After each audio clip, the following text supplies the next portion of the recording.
सुबह उठकर वनजाक्षी देखती है कि जहाँ पिछली रात को एक छोटा सा पौधा था, वो अगले दिन एक बड़ा 6 फुट वाला पेड़ बन चुका था।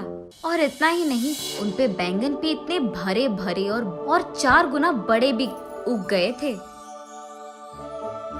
ये देख वनजाक्षी अपनी आंखों का खुद यकीन नहीं कर पा रही थी। पेड़ के पास आकर उसे जांचने लगती है। ये कैसे हुआ? ये मुमकिन कैसे है? कल तक तो ये पौधा था, आज पेड़ कैसे बन गया? वो ऐसे सोच में पड़ गई थी कि इतने में उसकी बेटी वसुंधरा वहां आकर उस पेड़ को देख ऐसे ही चौंक जाती है। कुछ देर बाद वो हार मानकर कुछ बैंगन को लेकर उनका भरता बनाती है। बस वो भरता स्वादिष्ट था। उस स्वाद पे फिदा होकर माँ बेटी दोनों बचे कुछ बैंगनों को उनके आजू बाजू पड़ोसी लोगों में बांट देते हैं। अगले दिन उस बैंगन के स्वाद पे फिदा होकर बार बार वनजाक्षी के घर आकर उनसे बैंगन पूछते हैं। और इतना ही नहीं, जितने बैंगन को कल वो पेड़ से तोड़े थे, उतने ही बैंगन अगले दिन वापस उग गए थे। ये देख माँ बेटी दोनों आश्चर्यचकित हो जाते हैं। तब दोनों फैसला करते हैं कि इन बैंगनों को मुफ्त में नहीं देना है। ये कहकर बेचते हैं कि ये जादुई पेड़ है और इसके बैंगन बहुत स्वादिष्ट हैं। ऐसे वो बैंगन दुगने रेट में बिक जाते हैं। कुछ ही दिनों में इन स्वादिष्ट बैंगनों के बारे में और वो बड़ा सा बैंगन के पेड़ के बारे में इधर उधर बात फैलकर आजू बाजू पड़ोसी शहर तक पहुंच जाता है। इसलिए हर रोज सुबह शुरू होते ही पेड़ में भर के बैंगन उगते थे और उनके लिए लोगों की लाइन लग जाती थी सुबह सुबह, और वो भी वनजाक्षी के घर के बाहर। वनजाक्षी का पैसों का डिब्बा हर रोज पैसों से भर जाता था और ये बहुत साधारण सी चीज होती थी। कुछ ही दिनों में वनजाक्षी का नाम बैंगन से जुड़ गया और सब उसे बैंगन बेचने वाली वनजाक्षी करके बुलाने लग गए। और इतना ही नहीं, वो बहुत कम समय में उस सारे गांव में सबसे अमीर बन जाती है। बड़ी सी बंगला बनवाती है और उस बैंगन के पेड़ के चारों ओर बाड़ लगवा देती है और उस पेड़ के पास एक सिक्योरिटी गार्ड को भी रख लेती है। एक दिन वसुंधरा वनजाक्षी के पास जाकर ऐसे कहती है, माँ, रातों रात एक छोटा सा पौधा इतना बड़ा पेड़ कैसे बन गया? और ऊपर से अगर सारे के सारे बैंगन हमने तोड़ दिया तो भी अगले दिन उनके जगह में उतने ही भर के बैंगन उग जाते हैं। ये कैसे मुमकिन है? अरे हाँ, मैं भी इस चीज के बारे में सोचना भूल गई। चलो, जो भी हुआ उनसे हमारा अच्छा ही तो हुआ। अब तो मुझे तुम्हारी शादी की भी कोई फिक्र नहीं है बेटा,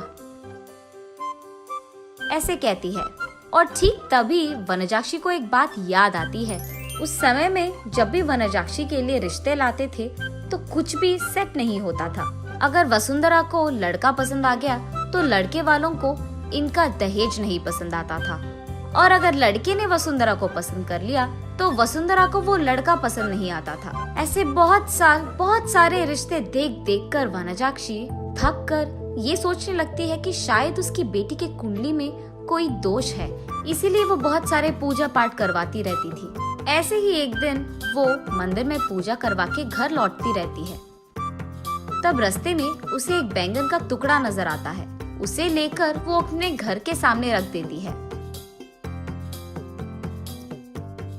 और कुछ दिन बाद उस जगह में एक छोटा सा पौधा उग गया था। मंदिर जाने से पहले उन बैंगनों को देख वनजाक्षी सोचती है, घर आने के बाद ना इन बैंगनों का एक बहुत अच्छा भरता बनाना है मुझे। यही सोचते हुए वो मंदिर चलती रहती है। रास्ते में वो ऐसे सोचती है, अगर कोई वो बैंगन को लेके गया तो? वो फैसला करती है कि जल्दी जल्दी वो मंदिर जाकर भगवान की प्रार्थना करके बाहर आ जाएगी। वापस आते वक्त उसे रास्ते में एक साधु नजर आते हैं। उनके पास जाकर वो ऐसे पूछती है, स्वामी, मैं मेरी बेटी की शादी करवाने के लिए बहुत कोशिश कर रही हूँ, लेकिन नहीं हो रहा है। कृपा करके इसका कोई हल निकाल दीजिए। ठीक है, उस जगह पे बैठकर अपनी पूरी मन से प्रार्थना करो, ऐसे कहते हैं साधु। तब वनजाक्षी उस साधु के सामने बैठकर इसी डर में पड़ी रहती है कि कहीं कोई उस बैंगन को चुरा ना ले। हे भगवान, मेरे घर जाने तक उन बैंगनों को संभाल के रखना, किसी को उसे चुराना नहीं है। इसका प्रार्थना करके वो उठकर साधु के पास जाकर आशीर्वाद दीजिए स्वामी, ऐसे कहती है। तब साधु कहते हैं, जो प्रार्थना तुमने अपने मन से, पूरे मन से किया है, तुम्हें वो हासिल होगा, और वो भी दुगने में। जाओ बेटी। तब जाकर वनजाक्षी को समझ आता है कि हुआ क्या था, और वो वसुंधरा को ये सब समझा देती है। तो तुमने मेरे शादी के बारे में नहीं, बैंगन के बारे में प्रार्थना किया था। हाँ, तुम भी ना, ये कहकर हंस लेती है। चलो जो भी हुआ, हमारा तो भला ही हुआ ना बेटी। इस बैंगन के पेड़ के वजह से हम अमीर बन गए हैं, और कल ही तुम्हारा स्वयंवर है, तैयार हो जाओ। ये कहकर आजू बाजू पड़ोस के सारे गांव में डंडोरा पिटवाती है कि उससे भी अमीर लोग उसकी बेटी से शादी करने के लिए स्वयंवर आ जाए। तब तक बैंगन बेचने वाली वनजाक्षी तो बहुत प्रसिद्ध थी, और उस घर के जादुई बैंगन का पेड़ भी। इसीलिए उससे रिश्ता पक्का करने के लिए बहुत सारे अमीर लोग लाइन में लग गए थे। उनमें से अमीर और अच्छा दिखने वाले एक आदमी से वनजाक्षी अपनी बेटी वसुंधरा की शादी करवा लेती है।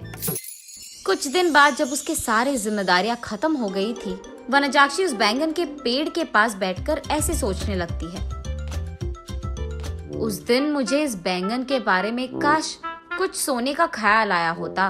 बैंगन के बदले में सोना दुगने में मिल जाता था, तब मैं और अमीर बन जाती थी। हाँ।